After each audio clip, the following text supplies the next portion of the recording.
Mga kapatid, akalain nyo balak ng Catholic Bishops Conference of the Philippines na gawing Bible Ambassador ang pambansang kabuo at Sarangani Representative Manny Pacquiao. Kulang na raw kasi sa star power ang simbahang Katolika. Meron na nga ba tayo naging Bible Ambassador ever? Aba, wala pa. Sa alam ko malaki raw may tutulong ni Pacman sa pag-promote ng pagbasa ng Diglot o isang English Cebuano Bible. Wala pang sagot si Pacman kung tatanggapin niya ang endorsement deal na ito. Pero seryoso raw ang CBCP sa kanilang alok. Siyempre, wala namang perang involved dyan. Ito yung pinakamurang endorsement niya. Oo, pananampalataya yan. Diba?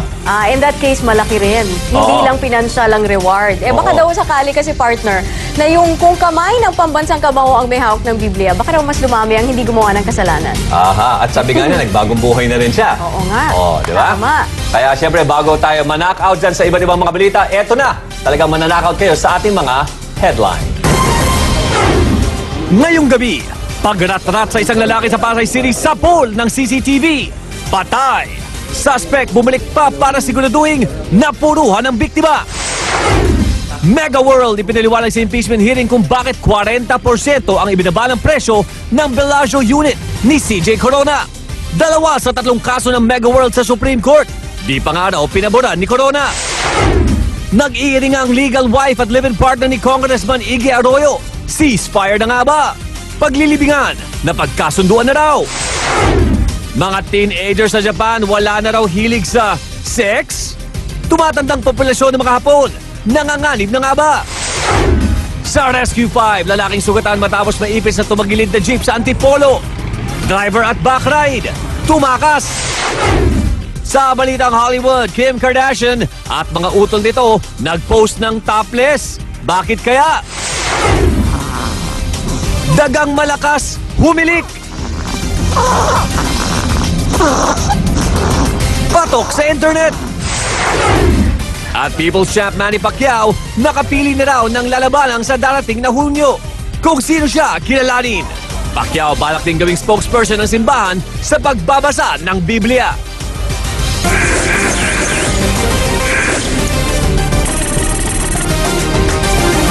Umpisa po natin ang kwentuhan sa pagpatay sa isang lalaking tumambay sa isang kanto sa Pasay. Nakunan po sa CCTV camera ang pagbaril sa biktima at nakita rin kung paano sinilip ng gunman kung talagang patay na ang kanyang target. Ikwento mo, Marian Alviar. Nakatambay lang si Faustino Abadesa sa kanto ng Sampaloc at Road 4 sa Barangay 193 sa Pasay kaninang pasado 2:00 ng hapon. Sa kuha ng CCTV, nakaupo pa nga, naninigarilyo at parang hinihintay pa siya. Maya-maya, isang lalaki nakamotorsiklo ang dumating at kumausap kay Abadesa. Bumaba ang lalaki at tumingin-tingin sa paligid. Matapos nito, 3 beses niyang binaril ang biktima. Agad rin marurot ang suspect, pero 2 beses pa rin niyang sinilip ang biktima para masigurong patay na to. Kwento naman ang asawa ni Abadesa. Sabi niya pumunta raw yung anak ko sa kanya at meron daw ko siyang kita na. Sabi ko sige papuntahin ko. Tinext ko siya magpa-text kami niya. Sabi ng mga pulis, posibleng mismo ang gunman ang katagpo ni Abadesa. Posibleng may kinalaman rin daw sa trabaho ng biktima ang pamamaslang. Mostly yung victim natin is nagpipix sa LTO. So, ang tinitingnan namin dito, baka may nadispal kong pera o naloko siyang tao doon. So, kalawang anggulo, pinapapagbintangan na nagiging asset-asset ng mga pulis sa droga. Dahil naka-helmet ang suspect, hindi ito mamukaan sa CCTV pati na ang plaka ng dala nitong motor. Pero plano ng PNP ipapa-enhance ang video sa NBI para matukoy ang plaka ng motorsiklong ginamit ng gunman. Marian Alviar, News 5. Corona impeachment muna tayo mga kapatid. Nagtatanong ang real estate developer ng Mega World, paano raw masasabing may kapalit na pabor ang pagbibigay nila ng malaking bawas presyo sa mga biniling property ni Chief Justice Corona? Sa 3 kaso nila sa Korte Suprema, 2 ang talo nila. Fritzy Cabial, ikwento mo. Sa record ng SC, may 3 kaso ang Mega World noon na pare-pareho ng natuldukan ngayon.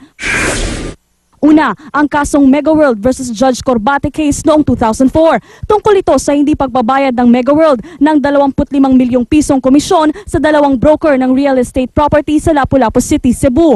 Unang kinatigan ng Court of Appeals ang broker, pero ang desisyong sinulat mismo ni Corona pumabor sa Mega World.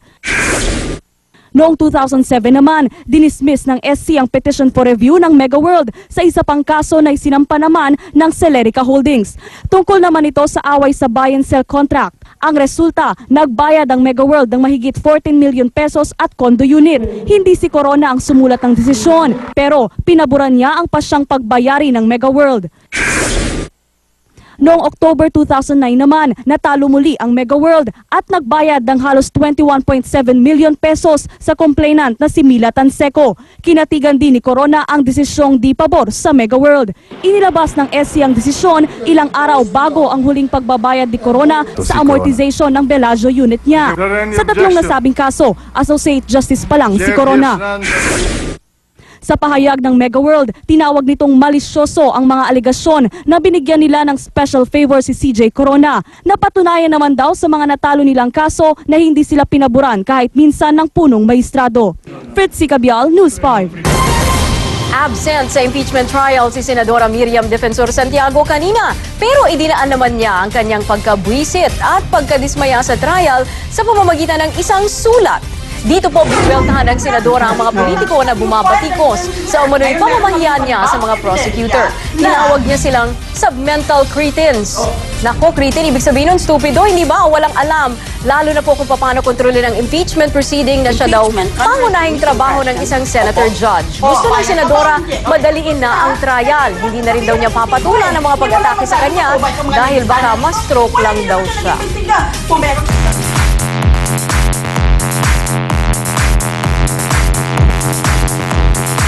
Sa ating pong journalismo question ngayong araw, tinanong natin ng mga citizen journalist kung pabor ba sila sa balak ng CBCP na gawing Bible Ambassador si Representative Manny Pacquiao. Ito ang sinabi ni Jocelyn Celis. Pwede naman kasi maka-Diyos talaga siya at nakikita natin kung paano siya manalangin bago lahat ng laban. Pero sabi naman ni Benz Malyari, dahil ba sikat si Pacquiao siya na ang napili, baka naman sila ang sumablay pag nagkamali ng galaw itong si Pacman. Ito naman ang hirit ni Raymond Mendoza, bakit naman hindi? Basta hindi sa matulad sa iba dyan na pati ang Biblia ay minamanipula, makuha lang ang kagustuhan. Samantala, biyaheng Amerika na ang aktor na si Sam Milby bukas. Pero hindi po para magbakasyon kung hindi para mag-audition sa isang Hollywood movie. 3 buwang magsistay sa Estados Unidos si Sam at kung siswertihin sa audition, baka doon na raw muna siya manirahan. Dahil po dyan, isang despedida party ang inihanda niya para sa kanyang mga kaibigan sa showbiz at sa kanyang mga fans. Susunod, legal wife ni Representative Iggy Arroyo at kanyang pamilya nagkasundo na kung saan ang libing ng kongresista. Dumaraming bilang ng mga kabataan sa Japan na wawalan na raw ng gana sa sex. At Kardashian Sisters, nag-topless. Abangan sa pagbabalik ng aksyon. Journalismo.